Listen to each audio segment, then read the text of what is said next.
Hi everyone, welcome to Beginners Cooking A to Z channel. இன்னைக்கு நம்ம சேனல்ல Deepavali special boondi laddu எப்படி செய்யறதுன்னு பார்க்க போறோம். இப்போ வாங்க வீடியோக்குள்ள போலாம். ஒரு மிக்சிங் பவுல்ல 1 கப் அளவு கடலை மாவு ஆட் பண்ணிக்கிறேன். 1/4 டீஸ்பூன் அளவு பேக்கிங் சோடா ஆட் பண்ணிக்கலாம். கொஞ்சமா ஃபுட் கலரை தண்ணில மிக்ஸ் பண்ணிட்டு ஆட் பண்ணிக்கிறேன். இப்போ இத நல்லா கலந்து எடுத்துக்கலாம். இது கூட கொஞ்சமா வாட்டர் ஆட் பண்ணி கட்டிகள் எதுவும் இல்லாத மாதிரி நல்லா மிக்ஸ் பண்ணிக்கோங்க.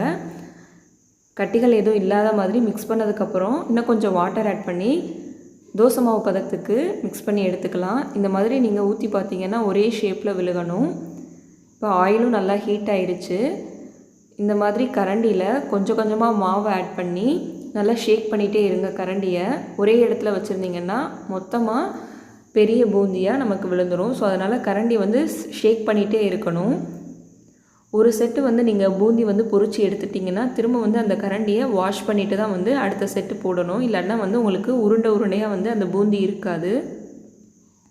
இப்போ பாருங்கள், பூந்தி நல்லா முத்து முத்தாக பொரிஞ்சிருந்துச்சு. இப்போ இதை வெளியில் எடுத்துடலாம்.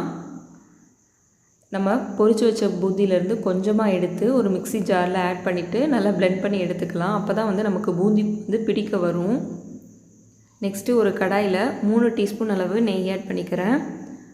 நெய் நல்லா உருகுனதும் கொஞ்சமாக முந்திரி பருப்பை ரோஸ்ட் பண்ணி எடுத்துக்கலாம். லைட்டாக பொன்னிறமானதும் இதை வெளியில் எடுத்துருங்க. நெக்ஸ்ட்டு சுகர் சிரப் ரெடி பண்ணிக்கலாம். அதே கடாயில் 3/4 கப் அளவு சுகர் ஆட் பண்ணிவிட்டு 1/2 கப்புக்கும் கொஞ்சம் குறைவாக வாட்டர் ஆட் பண்ணிக்கிறேன். இப்போ வாட்டரில் அந்த சுகர் நல்லா கரைஞ்சதுக்கப்புறம் கொஞ்சமாக ஃபுட் கலர் ஆட் பண்ணுறேன். இதுவும் ஆப்ஷனல் தான். இப்போ இந்த மாதிரி பாகுப்பதம் ஒரு சிறு கம்பி பதம் வந்தால் போதும். ஸ்டவ் ஆஃப் பண்ணிவிட்டு 1 டீஸ்பூன் அளவு ஏலக்காய் பவுடர் ஆட் பண்ணி நல்லா மிக்ஸ் பண்ணிக்கிறேன்.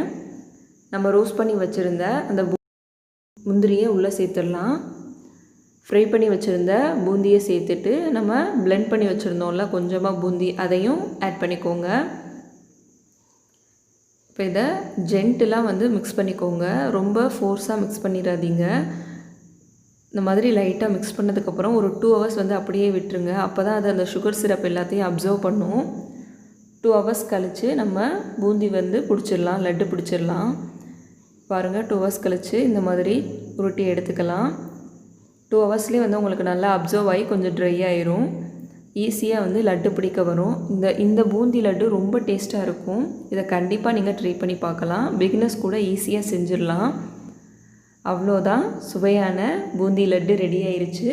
இந்த வீடியோ பிடிச்சிருந்தா ஒரு லைக் பண்ணுங்கள். இந்த வீடியோவை உங்கள் ஃப்ரெண்ட்ஸ் அண்ட் ஃபேமிலிஸ்க்கு ஷேர் பண்ணுங்கள். தேங்க்யூ.